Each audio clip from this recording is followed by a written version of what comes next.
भंडारा जिल्ह्यामधील वरठीमध्ये Bharat gas agency समोर सिलेंडरसाठी ग्राहकांच्या लांबच लांब रांगा पाहायला मिळत आहेत।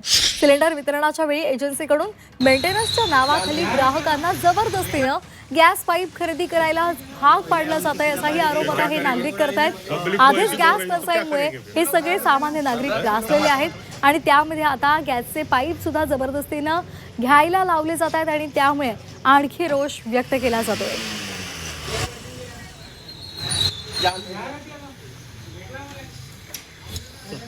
भारत गॅस निशा गॅस एजन्सीमध्ये आल्यानंतर मला असं आढळलं आहे की जे गॅस घ्यायला सिलेंडर घेऊन येतात त्यांच्याजवळ आता गॅस नसून पैशाची सुद्धा कमतरता आहे।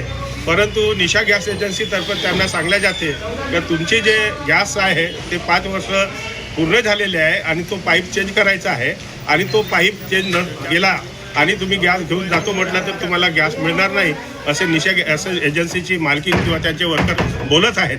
परंतु माझं म्हणणं एवढंच आहे की आज सध्या ही जी मारामार आहे गॅस सिलेंडरची, ह्या मारामारमध्ये लोकांजवळ पैसे नाही आहेत, परंतु ते गॅस घ्यायला येत आहेत, ते गॅस घेण्यापुरतेच पैसे आहेत। माझी एक रिक्वेस्ट आहे गॅस एजन्सीला की त्यांचे जे वरील पैसे आहेत पाईपाचे ते या महिन्यामध्ये, ह्या तुरटी आहे गॅस सिलेंडरची, ह्या महिन्यामध्ये न घेता त्यांनी पुढच्या महिन्यामध्ये ते गॅस पाईपचे पैसे घ्यावं। पण आता जे जरूरत सिलेंडरची आहे ते जनतेला तो सिलेंडर देण्यात यावा।